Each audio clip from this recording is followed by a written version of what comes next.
up, family? It's Fiore and I am back again with another video. So as you can see by the title of this video is going to be about how to grow your relationship with God. All right, I am super excited to film this video and to just talk about this with you all. We're gonna go past the cliche tips and tricks, the studying, the reading, the praying, all these things that people say to do. But sometimes even if we do those things I said doo-doo. Sometimes if we do those things, we still might feel like we are not as connected or as close to God as we would like. So in this video, I'm just going to share some tips and tricks that I do or that I would recommend that you do also so that we can grow our relationship with God. All right, let's go. Okay, so obviously, like I said in the intro, the first tip that I would have, even though it's not a part of my tip list, but the first thing would be obviously to study, study the word, study the Bible, read, and to pray, okay? Those were the beginning tips that people would give me when I was trying to first grow my relationship with God. They would say, oh yeah, just study the word, read a chapter a day, or, just pray more, just make sure that you're reading and you're studying. But even in those times, I would feel like, all right, I'm reading, I'm studying, and God would reveal things to me while I was reading or while I was studying. But even in seasons where it felt like I was kind of distant, where I wasn't really as connected with God as I wanted to be, just studying or just praying, it really was not enough for me. So we have to go deep in that. So that is just the basics, all right? Studying, reading, and praying, all right? If you're not doing those things already, start there. But to get into the more intricate details about how to grow your relationship with God, my first piece of advice would be to spend quality time with God. Meaning spend some alone time with God. Put your phone down, go in a room where you're by yourself, where you're not going to be distracted, or go in an area, maybe a coffee shop, the park, wherever it is that you can go to where people won't distract you or where you won't get distracted, to where you can give God your undivided attention. Take yourself on a dinner date, all right? Go on a date with yourself. Go on a date with God, okay? I don't know why I'm putting quotation marks because that doesn't make any sense. Go on a date with God, okay? And I'm being very serious when I say actually go out on a date. Set a dinner date, go out to where you're just going to bring your Bible, you're just going to read, you're going to study, you're going to pray, you're going to spend quality time with Holy Spirit, you're going to ask Him to reveal things to you, you're going to ask Him more about Him, right? Don't even ask Him for anything. That was one of my biggest things. When I would spend time with God, I wouldn't ask Him for anything. I would just say, I just want you, all right? I want your mind. I want your heart. I want your spirit. I want to know more about you. I want to know why you think this way. I want to know why your word says this. I want to know why you want me to be a certain way. I want to know more about you, okay? So purpose yourself to know more about God by spending quality time with Him. And He will reveal Himself to you. But if you're not in a place where you can separate yourself from the noise and from the distractions, it's going to be very hard for you to learn how to hear His voice or to even learn who He is or what He wants. It doesn't have to be boring, all right? Jazz it up. Do whatever it is that you enjoy doing, but just make sure that you set that time apart for just you and God. Go read a book, go to the bookstore, go have a dinner date, go dancing, go whatever it is that you want to do, that you enjoy doing, that you can set time apart to spend that you can set time apart to spend time with God. Do that so you guys can do it together, okay? My next piece of advice to grow your relationship with God would be to cut down on social media, all right? Get off your phone, get off your laptop, get off your iPad, get off of whatever it is that you are on, that you are just scrolling. I would find myself, y'all, I am not playing, scrolling for literally hours, like on social media. It'd be 12 o'clock and the next thing I know it's like 4 o'clock and I'm like, what have I been doing? Where'd the day go? And I'm like, yo, I've really been sitting here just scrolling on social media. Oh my goodness. And you don't realize the things that you are seeing on social media, your mind is remembering. You might be thinking you're just scrolling past something and you're like, oh haha, that was funny. Oh my gosh, that's terrible. And you're just swiping next. But your mind is remembering those things, all right? And what we don't realize is that the things on social media, the things on television, that's a part of it too, not just social media, but television as well. Turn off the TV. The things that we see, the things that we feed ourselves eventually become part of who we are, meaning we're going to begin to say the things that we see, and we're not going to be able to remove the graphic, that's the word I want to use, right? The graphic pictures that we see, the graphic of the vivid photos, videos that we may see on the internet. They're going to be implanted within our subconscious mind, and it's going to be hard to remove those things. So put down your phone, turn off the TV, and stop scrolling on social media for hours. I found myself, when I'm on social media the most, that is when I feel most disconnected with God, because the things that I was seeing, it was just garbage. Like, it was just straight up trash. It was nothing educational. I wasn't learning anything. I wasn't bettering myself. I wasn't getting closer to God. I was just literally just scrolling for hours and hours every single day, just wasting time, wasting energy, wasting emotions, and taking on all the emotions and the propaganda and all the things that are on social media. I was just intaking all of that, and I found myself very sad and just very depressed, and just all these negative things. So put down your phone and turn off the TV and go spend some time with God. Tip number 3 that I have to grow your relationship with God would be to worship, okay? And what I mean by worship, is that we have to get to a place where we are comfortable and we are confident in worshiping God. What does that even mean? Okay, worship is the inner man. Worship is the spirit. Worship is the inside of you. Worship is your heart. Okay, so whatever it is that looks like, whenever you are in your most genuine form, crying, whether you're crying out to God, whether you're praying, whether you're, listening to music and you're just saying, oh God, I love you, I worship you, I praise you, I adore you.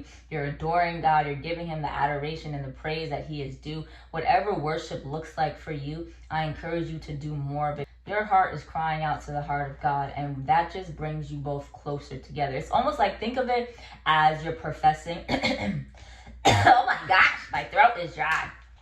Think of it as you are professing your love for someone, right? So let's say your first love. Well, I don't want to tell that story, but anyway, think about your first love, right? And you're telling them how much you love them, or your kid, right? Or a family member, your mother or your father, and you're just telling them, I love you so much. You don't understand how much you mean to me, how much I appreciate you. You don't understand how much I care about you, how much I love you, things like that. And those type of conversations, those type of words bring two people together. So what do you think that's going to do when you do that, or when you say those things to God, right? It's going to grow your relationship. It's going to bring you closer to him and him closer to you the more you draw nearer to him. So worship, whatever that looks like to you. Get in a time where you're alone. You can worship throughout the day, but you don't have to be by yourself, and you don't have to be in church to worship. You can worship throughout the entire day. Just put God in whatever it is that you're doing. So you can be cleaning up your room and you're just like, oh God, I love you so much. And you're just thinking and meditating about how good he is to you, or how good he is in general, how good he's been in your life. And you're just giving him the praise, and you're giving him the worship and the adoration truly from your heart. If you love to sing, sing to him. If you love to dance, dance for him. If you love to draw or anything like that, draw him a picture. Whatever it is that you can do that expresses the inner feelings of your heart, or that expresses how you feel about him, or how you feel towards him, or even if you don't feel that way about him yet, how you want to feel, right, towards him. Just tell him, just worship and praise, and just give him your all. Do it genuinely, okay? Not fake. Worship in spirit and in truth. That is what the Bible tells us to do. It doesn't have to be this extravagant form of outward display of emotion. You don't have to run around. You don't have to scream and jump and do all these things that other people do. You just want to sit and meditate and just think about how good he is, right? And it's coming from your heart genuinely, and you just want to say, God, I love you, God, I worship you, God, I praise you. That is worship, okay? Whatever is coming genuinely from the heart. If you want to give, okay, you want to bless somebody, give them, if you want to bless somebody with money, bless somebody with clothes, bless somebody with shoes that may not have it, whatever it is that comes from your heart, that the glory and honor and praise goes to God for, that is worship, okay? So spend some time in worship daily. Fourth piece of advice that I have for you to grow your relationship with God is to take care of yourself. We're talking about personal hygiene, okay? You can't feel 100% at your best if you're not taking care of yourself. Do your hair, take a longer shower, buy some new body washes, some new body scrubs, some soaps, whatever. Go get your nails done. Go get a mani-pedi. This is not just for women, this is for men as well, right? Literally take care of yourself. Give yourself a hot oil massage, or go out and get a hot oil massage if you can afford that, okay? Whatever self-care looks like for you, do that, because it is going to make you feel better. It is going to help put you in a headspace to where you're going to want to even spend time with God. Let's just be honest, sometimes we don't even have the energy to do anything, all right? But if you are taking care of yourself, meaning you're eating the right foods, you're exercising. I hate exercising so much. Oh my gosh. And I'm not just talking to y'all, I'm talking to myself too. I hate exercising so much, but I have to start doing it because I know I feel my best when I incorporate exercising into my routine, all right? So make sure you're eating right, you're exercising, you're taking care of yourself, you're wearing clean clothes, you're washing your clothes, all right? You're doing your hair, with doing your makeup. Women, if you like to do your makeup just a little bit, if that makes you feel better, then do that. Whatever you need to do to take care of yourself personally, to where you feel good, you look good, then you are going to be in a better position to try to work on not just your relationship with God, but your relationship with anybody, your kids, your spouse, your family, whatever the case may be, okay? So you have to take care of yourself. Prioritize yourself.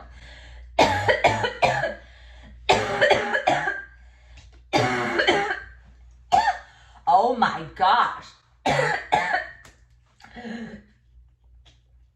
Guys, pray for me. Oh, I don't know what that is, but I don't like that. I'm telling y'all to take care of yourself, and I need to go out and get me some Halls, some detox tea or something, because Cole's been trying to take your girl out for I don't know how long, and I just been fighting it. But oh my goodness, it's trying to kick my butt right now. Excuse me. The fifth and final piece of advice that I have for you all, that I think personally is the most important, right, would be obedience and submission. I know when we hear the word submit or obedience, our flesh sometimes just goes, ooh. Like it just clenches up, right? Because naturally that's what our flesh does. Like it wants to rebel. It wants to do whatever it is that it wants to do, when it wants to do it, how it wants to do it, because we oftentimes like the way it feels, right?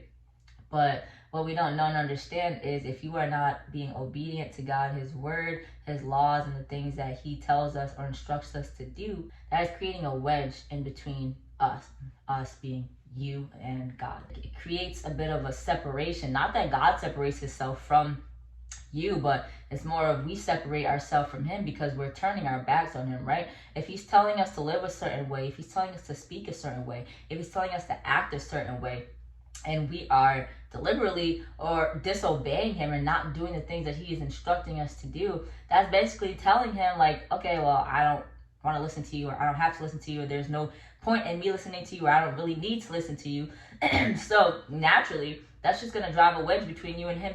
Let's say this is God right here, and this is you, the water, and God is like, okay, hey, my child, I want you to live a clean and pure and holy life that is pleasing unto me, and I want you to follow my laws and follow my rules, and I want you to read your word, and I want you to study, and I want you to pray, and I want you to love me with your whole heart, and I want you to be a good person, and I don't want you drinking, I don't want you smoking.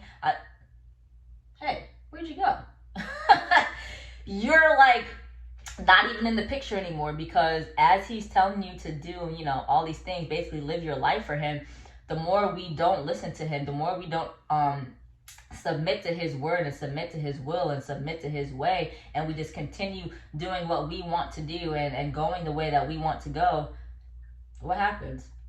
we ourselves walk ourselves out of the picture, right? We create that wedge, we create that division between us and God. Woo! That, my friends, is a definite way for you to I don't want to say ruin your relationship with God, but definitely put a strain on it, because he does require us to submit, and he does require for us to be obedient, because at the end of the day, he knows best. He's God, right? He knows what's best for us. He knows the end from the beginning from the end. He knows the middle part. He knows every single step and stage of your life, and he orders our footsteps, right? He has plans to prosper us and not to harm us, right? But we, in our stubborn human minds, we rebel, and we end up suffering the consequences that we suffer. Okay, so be obedient and submit, because it's only going to benefit you in the long run. All right, family, so those were some quick tips, but they are helpful. They are going to help you grow your relationship with God. And I just want to encourage you, if in this time and if in this season you feel a little bit separated from God, you don't really feel like he's close, this is just a reminder that God said he will never leave us nor forsake us. So even if you don't feel like he's there, even if you're not feeling him like you did in a different season, the way that you're used to feeling him, or the way that you're used to hearing him, maybe you're not hearing him as clearly. If you use these tips and these traits and this advice, remember that even if you can't feel him, know that he is there, and just use these tips and this advice that I have given you to help grow your relationship with him, because 9 times out of 10, or I want to say 10 times out of 10, it's us. It's something that we are doing that may be separating us from him a little bit. We may be in the world a little bit too much and not of the world, as the Bible instructs us to be. Be in the world, but not of the world. So I love you all so much. If you have any questions, comments, concerns, please leave me a comment down below, and I'll be sure to get back to you. I love you all so much, and I'll see you in my next video. Bye.